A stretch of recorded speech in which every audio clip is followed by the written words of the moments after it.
వేల మంది పైచిలుకు సిపిఎస్ ఉద్యోగులు ఉంటే ఆ సిపిఎస్ ఉద్యోగులందరూ కూడా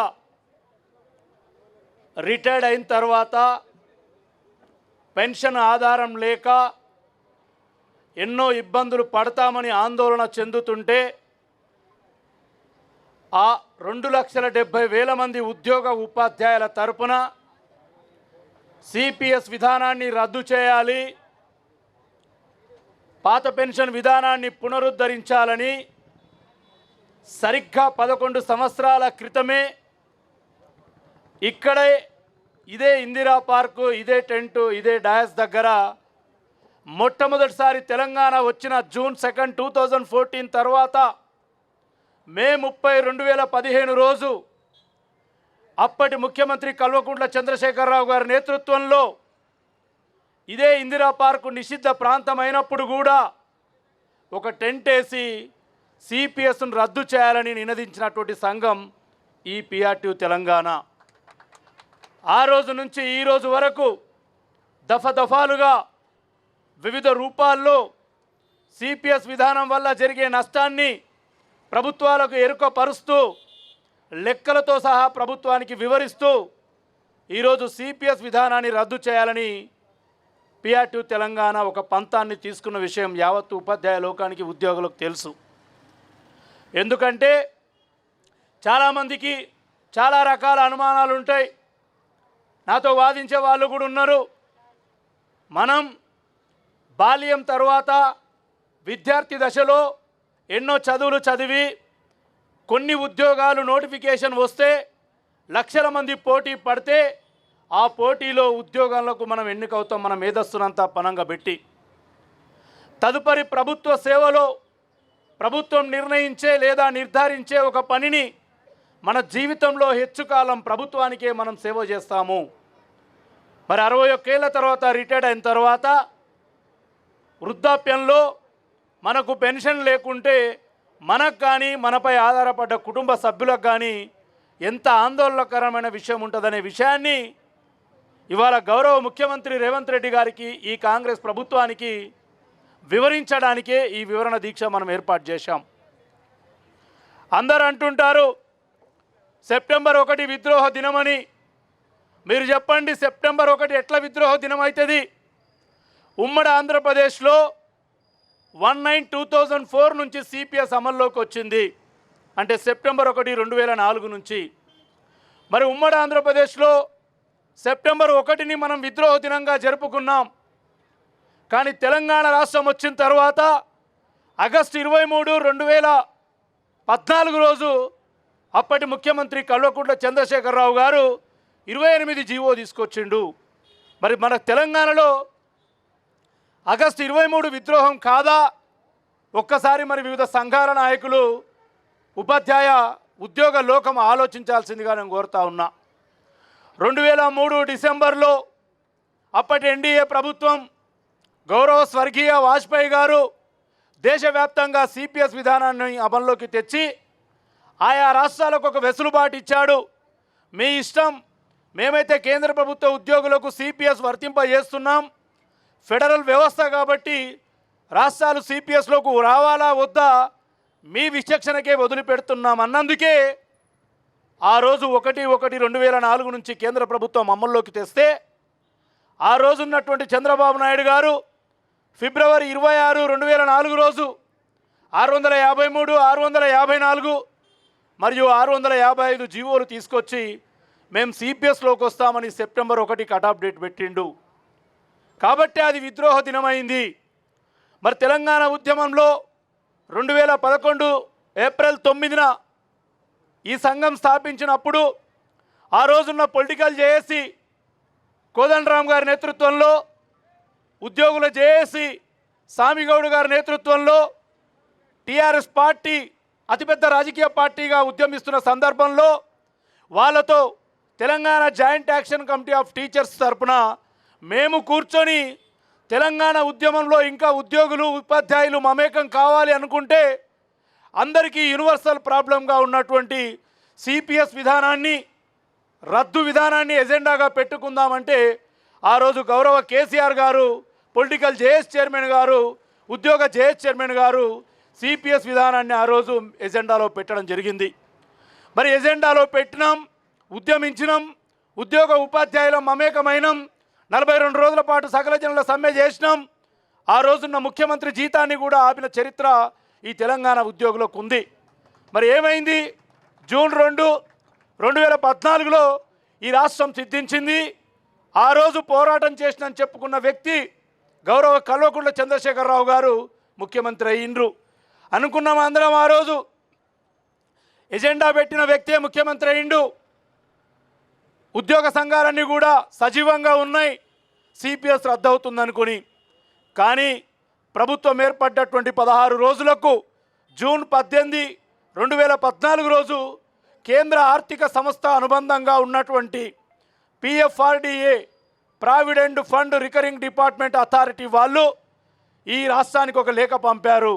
అయ్యా చంద్రశేఖరరావు గారు, మీరు 29వ రాష్ట్రంగా ఆవిర్భవించిండ్రు, మరి మీరు పాత పెన్షన్లోకి వెళ్ళే వెసులుబాటు ఉంది, వెళ్తారా లేకపోతే పాత జీవోల అనుసారంగా కొత్త పెన్షన్లోనో ఉంటారా అంటే ఎవరికి చెప్పకుండా, లేదా తనకు తానా అంటే తందాన పాడే సంఘాల నాయకులకు చెప్పి ఆగస్టు 23, 2014 అంటే నిన్నటి దినాన 28 అనే ఒక జీవో తీసుకొచ్చి ఇవాల్టి పిఆర్సీ కమిషన్ చైర్మన్, ఆ రోజటి ఆర్థిక శాఖ కార్యదర్శి శివశంకర్ గారిని ఇచ్చి ఢిల్లీ పంపించి ఈ రాష్ట్రంలో ఉన్న ఉద్యోగ ఉపాధ్యాయులందరూ సిపిఎస్లోనే కొనసాగుతారని మన ప్రమేయం లేకుండానే మనపై నిర్ణయం తీసుకున్నటువంటి దుర్దినం నిన్నటి దినం. మరి దాన్ని బ్లాక్ డేగా మార్చాలి, బ్లాక్ డేగా పాటించాలి. నేను నిన్న మొన్న చూస్తున్న కొన్ని సంఘాలు 23 ఆగస్టు 2014లో జీవో వచ్చినప్పుడు కానీ, మొన్న కేసీఆర్ పదవీచ్యుతుడయ్యే వరకు కానీ 10 ఏళ్ల కాలంలో ఒక్కరోజు కూడా 23 ఆగస్టును విద్రోహ దినంగా పాటించలేదు. నేను ఇవాళ మార్నింగ్ చూసిన సిపిఎస్ నాయకుడిగా చెప్పుకునే ఒక దుర్మార్గుడు నిన్న ఒక దగ్గర 28 జీవో కాపీలను దానం చేసినటువంటి దుర్ఘటన.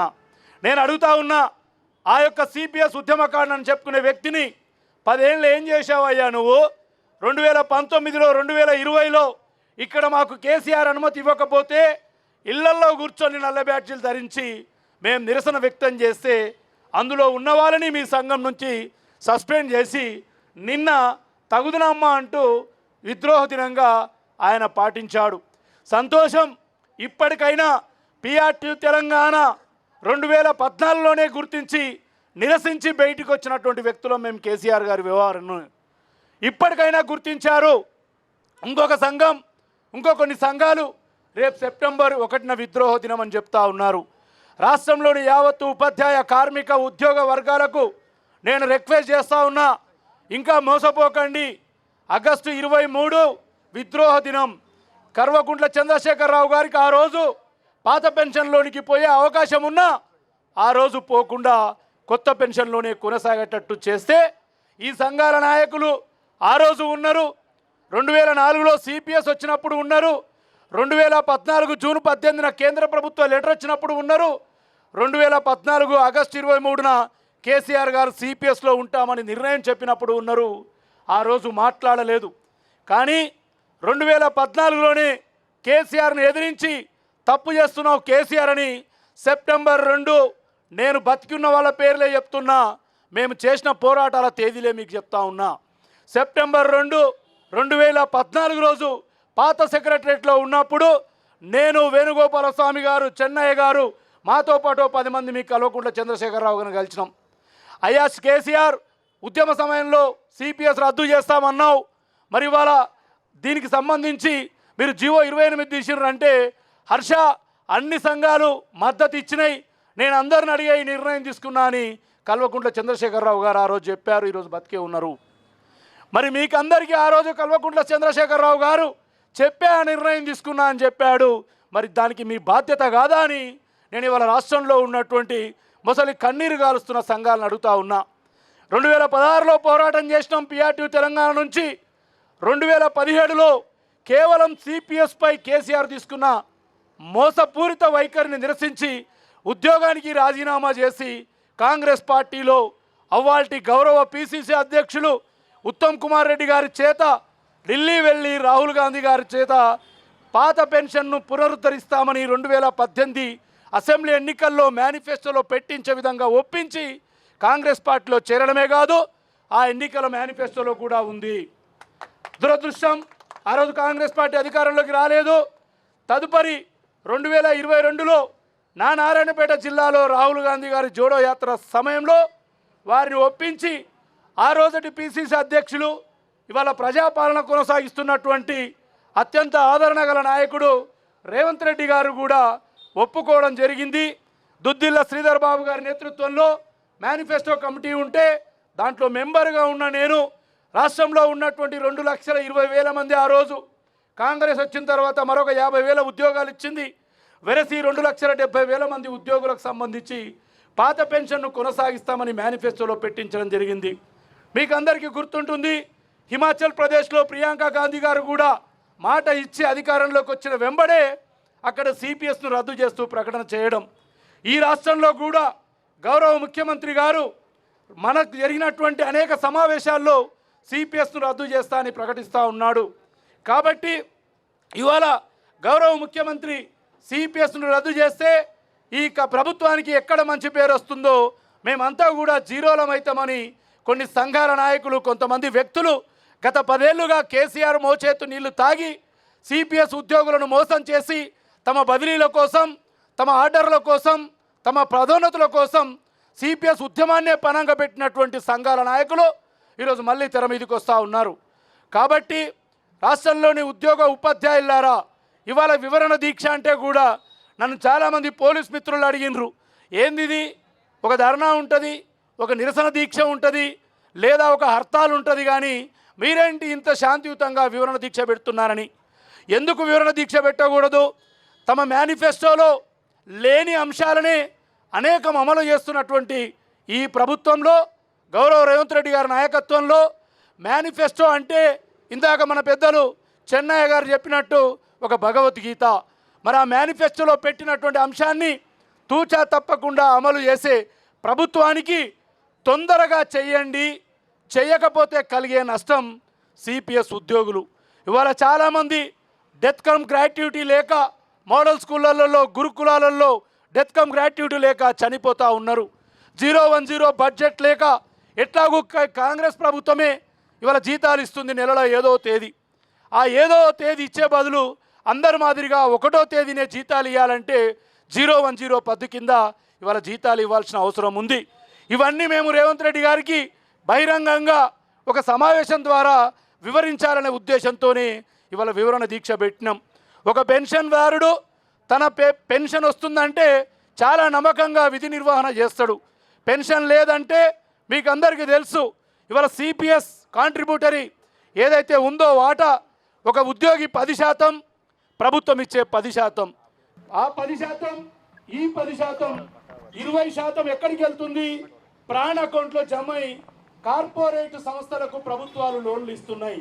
నేను ఒకటే చెప్తా ఉన్నా మీడియా ద్వారా, మీ అందరి ద్వారా, నిజంగానే ఒక కార్పొరేట్ సంస్థకు లోన్ ఇస్తే, ఆ కార్పొరేట్ సంస్థ దివాలా తీస్తే మన సొమ్ముకు బాధ్యత ఎవరిది? మైటా సత్యనారాయణ తెలుసు మీకు, సత్యం రామలింగరాజు, విజయ్ మాల్యా తెలుసు మీకు. దేశంలో ఎన్నో వేల కోట్లు కొల్లగొట్టి కంపెనీలు మూసి పరాయి దేశాలకు పారిపోయిన గురించి తెలుసు. మరి వాళ్ళ కంపెనీలలో మన డబ్బు ఉంటే రిటైర్ అయిన తర్వాత మనకి ఎవరు ఇస్తారు? కాబట్టే మనం పాత పెన్షన్ ఇవ్వమని ఇవాళ వివరణాత్మకంగా ప్రభుత్వానికి తెలియజేస్తూ ఉన్నాం. ఇంకొక నష్టం, ఇంకా మనం చనిపోతే, నాకు తెలుసు కోస్గి దగ్గర ఒక పిల్లవాడు చనిపోతే అత్యంత క్వాలిఫికేషన్స్ ఉన్నప్పటికీ కూడా వాళ్ళ వైఫ్ ఇవాళ నారాయణపేటలో స్వీపర్గా పనిచేస్తూ ఉంది. అదే కాకుండా ప్రభుత్వానికి మనకొక డౌట్ రావచ్చు, మరి ఇన్ని నష్టాలు ఎంప్లాయీస్కి ఉన్నప్పుడు ప్రభుత్వానికి వచ్చే లాభం ఏంటని. నేను ఈరోజే కాదు, నేను పార్టీలో ఉన్నప్పటికీ, పార్టీ మేనిఫెస్టో కమిటీ మెంబర్ అయినప్పటికీ, పార్టీ అఫీషియల్ స్పోక్స్ పర్సన్ అయినప్పటికీ, పోయిన సంవత్సరం మార్చి 10 రోజు ఉద్యోగ ఉపాధ్యాయ సంఘాల సమావేశాన్ని ఎంసీహెచ్ఆర్డీలో గౌరవ ముఖ్యమంత్రి గారు పెట్టినప్పుడు నేను ఆ రోజు మాట్లాడినా, అయ్యా ముఖ్యమంత్రి గారు, సిపిఎస్ విధానాన్ని రద్దు చేస్తే సిపిఎస్ ఎంప్లాయీకి ఇవాళ లాభం జరగదు, 61 ఏళ్ల తర్వాత లాభం జరుగుతుంది పెన్షన్ వచ్చి. కానీ ప్రభుత్వానికి ఇవ్వాలే ఈ నెలనే లాభం జరుగుతుందంటే ముఖ్యమంత్రి గారు ఇట్లా చూసిండ్రు. ఏం లాభం అన్నట్టు నేను వారికి చెప్పిన 2,70,000 మందికి వాళ్ళ మూల వేతనంలో మీన్స్ బేసిక్ పేలో 10% ప్రతి నెల ప్రభుత్వం ఇవాళ 317 కోట్లు ప్రతి నెల మీ జీతంలో వచ్చి యాడ్ అవుతూ ఉంది. మరి ప్రభుత్వమే కనుక సిపిఎస్ రద్దు చేస్తే 317 కోట్లు ప్రతి నెల మిగులుతాయి. సంవత్సరానికి 4 నుంచి 5,000 కోట్ల రూపాయలు ప్రభుత్వానికి ఇవాళ కాంట్రిబ్యూట్ చేసే బాధ తప్పుతుంది. మరి 4-5 వేల కోట్లు ఉంటే మనకు వచ్చే డిఏలు వస్తాయి, మనకు వచ్చే పిఆర్సీలు వస్తాయి, మనకు సక్రమంగా అమలయ్యే హెల్త్ కార్డ్స్ వస్తాయి, సకాలంలో ఆర్థిక సంస్కరణని తీసుకురావచ్చని ప్రభుత్వానికి 18 పేజీల నివేదికలు ఇచ్చినటువంటి పిఆర్2 తెలంగాణ సంఘం ఈరోజు సిపిఎస్ అంతం కోసం పంతం పట్టుకున్న విషయాన్ని తెలియజేస్తా ఉన్నా. అంతేకాకుండా 2003 డిఎస్సి చాలా బాధాకరం. ఆ రోజు మీకు గుర్తుంటుంది, గౌరవ చంద్రబాబు నాయుడు గారు నవంబర్ 13, 2003 రోజు అలిపిరి ఘటనలో బాంబు బ్లాస్ట్ గురైనటువంటి దుర్ఘటన. ఆ రోజు పాపం ఆ రోజు ఇక్కడ డిఎస్సి ప్రకటించి తిరుపతి వెళ్ళారు. ఆ రోజు సిపిఎస్ లేదు, వాళ్ళ నోటిఫికేషన్ ఫిబ్రవరి 2004లో వచ్చింది. ఆ రోజు సిపిఎస్ లేదు, నోటిఫికేషన్ లో ఎక్కడ కండిషన్ సిపిఎస్ లేదు.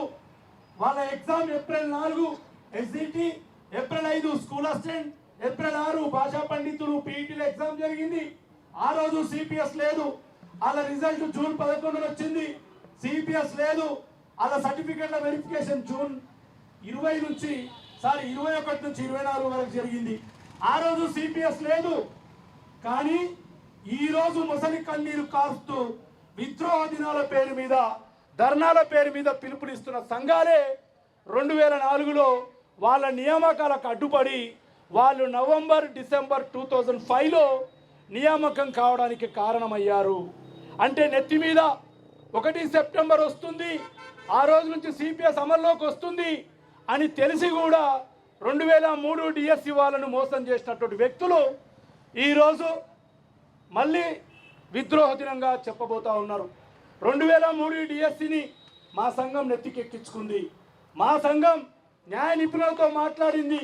2003 డిఎస్సి ప్రతినిధులను మా పెద్దపల్లి జిల్లా శాఖ అధ్యక్షుడినే ఈరోజు మా 2003 డిఎస్సి ప్రతినిధి, మా నిజామాబాద్ అధ్యక్షుడు రవి మా 2003 డిఎస్సి ప్రతినిధి. చెప్పుకుంటూ పోతే ఒక 10 మంది జిల్లా బాధ్యులు. వీళ్ళని కోర్టుకు పంపించినాం. న్యాయపరమైనటువంటి 2019లో కేంద్ర ప్రభుత్వ ఆర్థిక సంస్థ ఇచ్చింది, నిర్మలా సీతారామన్ గారు ఇచ్చిన మెమోలు 57/4, 57/5. ఈ మెమోల అనుసారం ఖచ్చితంగా వీళ్ళకి సంబంధం లేకుండా వీళ్ళ నియామకాలు లేట్ అయినాయి కాబట్టి వీళ్ళకి పాత పెన్షన్ వర్తింపాలనే ఆ మెమోల సారాంశాన్ని గౌరవ ముఖ్యమంత్రికి ఎంసీహెచ్ఆర్డీలో బహిరంగంగా చెప్పినటువంటి వ్యక్తిని, చెప్పిన సంఘం పిఆర్2 తెలంగాణ మాత్రమే. వాళ్ళను ఈరోజు వాళ్ళ 57/4, 57/5 అనే మెమోలు కరెక్టే, వాళ్ళ వాదన కరెక్టే అని అత్యున్నత న్యాయస్థానాలైన గౌరవ హైకోర్టు చెప్పింది, అత్యున్నత న్యాయస్థానమైన గౌరవ సుప్రీంకోర్టు కూడా చెప్పింది. మరి గౌరవ హైకోర్టు చెప్పింది, గౌరవ సుప్రీంకోర్టు చెప్పింది, గౌరవ కేంద్ర మంత్రిత్వ శాఖ చెప్పింది. మరి రాష్ట్ర ప్రభుత్వం కూడా వాళ్లకు పాత పెన్షన్లు వర్తింపజేస్తూ ఉత్తర్వులు ఇవ్వాలని నిన్న మొన్న వాళ్ళని వెంబడెట్టుకొని మేము సెక్రటరియట్లో ప్రయత్నాలు చేస్తూ ఉన్నాం. రేపటి రోజున 2003 డిఎస్సి ఉపాధ్యాయులకు పాత పెన్షన్ ఉత్తర్వులు ఇప్పించేది ఈ పిఆర్2 తెలంగాణని. రేపటి రోజున సిపిఎస్ అంతం చేయించేది ఈ పిఆర్2 తెలంగాణని. అంతే తప్ప కేవలం తమ వ్యక్తిగత పైరవీలు, తమకు రావాల్సినటువంటి లావాదేవీల లాభాలు రానందువల్లే ఇవాళ కేసీఆర్ ఆడుతున్నటువంటి నాటకం. నిజంగానే మీకు సిపిఎస్ పై ప్రేమ ఉంటే 10 ఏళ్లలో ఆగస్టు 23న విద్రోహ దినం ఎందుకు పాటించలేదు? సిపిఎస్ ఉద్యోగులకు రేపు 1వ తారీఖున ధర్నా తలపెట్టిన సంఘాలు జవాబు చెప్పాల్సిందిగా నేను కోరుతా ఉన్నా. కాబట్టి చివరగా చెప్తా ఉన్నా, ఇదొక వివరణ దీక్ష మాత్రమే. మీకు ఇందాకే చెప్పిన ప్రభుత్వానికి వచ్చే లాభం, మనకు కలుగుతున్న నష్టాన్ని మానవీయ కోణంలో మాట ఇస్తే తప్పని ఇవ్వని మాటలు అనేకం అమలు చేస్తున్నటువంటి రేవంత్ రెడ్డి గారి దృష్టికి తీసుకెళ్ళి డెఫినెట్గా సిపిఎస్ రద్దయ్యే వరకు PRTU తెలంగాణ ముందుండి పోరాడుతుందని తెలియజేస్తూ ఈ యొక్క దీక్షా శిబిరానికి నిన్న కాక మొన్న మీకు మెసేజ్ పెడితే ఇంతగా తరలి వచ్చినందుకు మీ అందరికీ కొన్ని భాగస్వామ్య ఉపాధ్యాయ సంఘాలకు ఉద్యోగ సంఘాలకు పేరు పేరున నేను PRTU తెలంగాణ ఫౌండర్ ప్రెసిడెంట్గా మీకు శిరస్సు వంచి ధన్యవాదాలు తెలుపుతూ మాకు సమయం అయిపోయినప్పటికీ కూడా మాకు అవకాశం ఇచ్చిన మా పోలీస్ శాఖకు కూడా ప్రత్యేకంగా నేను ధన్యవాదాలు తెలుపుతూ పాత్రికేయ మిత్రులారా మీకు కూడా తెలుసు ఒక నైతికత నిబద్ధత పట్టుదలతో PRTU తెలంగాణ CPS పై చేస్తున్న పోరాటాన్ని యావత్తు CPS ఉద్యోగులు రాష్ట్రంలో తెలుసుకునేటట్టు మీ పత్రికల్లో కూడా ఈ CPS అంశానికి ప్రాధాన్యత ఇవ్వాలని కూడా కోరుతూ ఇక్కడికి ఇచ్చేసిన మీ అందరికీ పేరు పేరున ధన్యవాదాలతో ముగిస్తున్నా.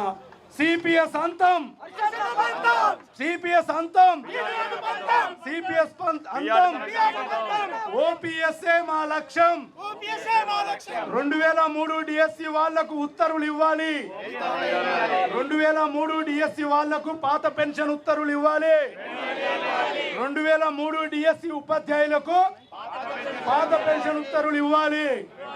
మేనిఫెస్టోలో పెట్టినట్టు మాట తప్పని ప్రభుత్వం CPS ను రద్దు చేసి OPS ను పునరుద్ధరించాలి.